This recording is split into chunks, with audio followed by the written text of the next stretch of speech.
നമസ്കാരം.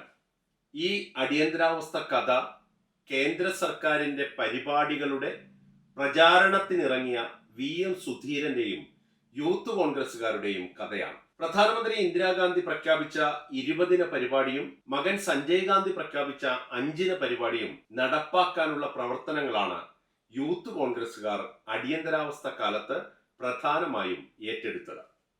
അഖിലേന്ത്യാ youth Congress committee ഡൽഹിയിൽ വെച്ച് നടത്തിയ ദേശീയ സമ്മേളനത്തിലാണ് സഞ്ജയ് ഗാന്ധി തന്റെ 5 പരിപാടി പ്രഖ്യാപിക്കുന്നത്.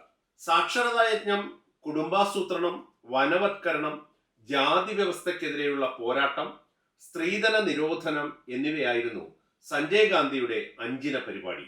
കേരളത്തിൽ നിന്നും സംസ്ഥാന പ്രസിഡന്റ് VM സുധീരന്റെ നേതൃത്വത്തിൽ ഏതാനും യൂത്ത് കോൺഗ്രസുകാരും ആ സമ്മേളനത്തിൽ പങ്കെടുത്തിരുന്നു. 5 പരിപാടി പ്രചരിപ്പിക്കാനായി കേരളത്തിലും വിപുലമായ പരിപാടികൾ ആവിഷ്കരിച്ചു.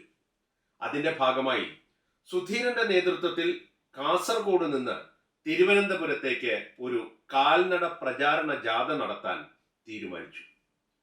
1 മാസം നീണ്ടു നിൽക്കുന്ന ജാഥ ഒരു ബഹുജന സമ്പർക്ക പരിപാടി എന്ന നിലയിലാണ് ആസൂത്രണം ചെയ്തത്. ചുട്ടുപൊള്ളുന്ന ചൂട് കാലത്താണ് ജാഥ കാസർഗോഡ് നിന്ന് ആരംഭിച്ചത്. രാവിലെ 9 മണിക്ക് ജാഥ തുടങ്ങും. ഉച്ചയൂണിന് ശേഷം വിശ്രമം. വൈകിട്ട് 3 മണി മുതൽ 7 മണി വരെ വീണ്ടും നടപ്പ്. പൊതുയോഗത്തോടെ ഒരു ദിവസത്തെ നടപ്പ് അവസാനിക്കും. പിന്നെ ജാഥാംഗങ്ങളുടെ കിടപ്പ്. ഇത്തരത്തിൽ കാൽനട ജാഥ ഒരാഴ്ച പിന്നിട്ടപ്പോൾ പയ്യന്നൂരിലെത്തി. അപ്പോഴാണ് 1977 ലോക്സഭാ തെരഞ്ഞെടുപ്പ് പ്രഖ്യാപിച്ചത്. എന്നിട്ടും സുധീരനും സംഘവും യാത്ര തുടർന്നു. ജാഥ കോഴിക്കോട്ടേക്ക് കടന്നപ്പോൾ നിർത്തിവെക്കാനുള്ള അഖിലേന്ത്യാ നേതാക്കളുടെ നിർദ്ദേശം വന്നു. ജാഥ അവിടെ അവസാനിപ്പിച്ചു. പിന്നീട് സംഭവിച്ചത് എന്താണ് എന്ന് ജാഥാംഗവും പ്രധാന പ്രസംഗകനുമായിരുന്ന MM ഹസൻ ഓർമ്മച്ചെപ്പ് എന്ന തന്റെ ആത്മകഥയിൽ വിവരിക്കുന്നുണ്ട്. 10 ദിവസങ്ങൾ കൊണ്ട് ജാഥയിൽ പങ്കെടുത്ത എല്ലാവരുടെയും മുഖങ്ങൾ കറുത്ത് കരുവാളിച്ചു.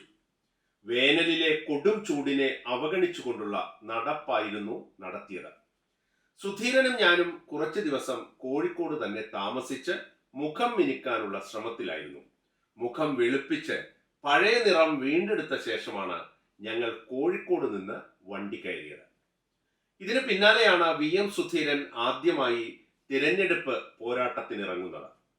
ലോക്സഭാ തിരഞ്ഞെടുപ്പിൽ മത്സരിക്കേണ്ട എന്നായിരുന്നു യൂത്ത് കോൺഗ്രസ് സംസ്ഥാന കമ്മിറ്റിയുടെ അന്നത്തെ തീരുമാനമെങ്കിലും കോൺഗ്രസ് അഖിലേന്ത്യാ പ്രസിഡന്റ് DK ബറുവ ആലപ്പുഴ മണ്ഡലത്തിൽ നിന്ന് മത്സരിക്കാൻ സുധീരനോട് ആവശ്യപ്പെട്ടു. CPMന്റെ പ്രസ്റ്റീജ് മണ്ഡലമായിരുന്ന ആലപ്പുഴയിൽ CPM നേതാവ് E ബാലാനന്ദനെ തോൽപ്പിച്ച് സുധീരൻ കോൺഗ്രസിന്റെ ത്രിവർണ പതാക പാറിച്ചു.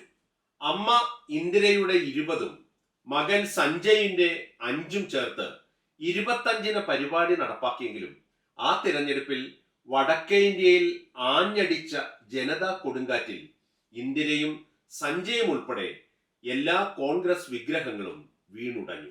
ലോക്സഭാ തെരഞ്ഞെടുപ്പിനൊപ്പം നടന്ന നിയമസഭാ തെരഞ്ഞെടുപ്പിൽ കേരളത്തിലെ വോട്ടർമാർ പക്ഷേ കോൺഗ്രസ് CPI മുന്നണിയെ മൃഗീയ ഭൂരിപക്ഷത്തോടെ അധികാരത്തിലേക്ക് തിരികെ കൊണ്ടുവന്നു. 4 മുഖ്യമന്ത്രിമാരും 4 മന്ത്രിസഭകളും ഉണ്ടായിട്ടും ആ നിയമസഭയ്ക്ക് പക്ഷേ കാലാവധി പൂർത്തിയാക്കാനായില്ല എന്നത് മറ്റൊരു ചരിത്രം.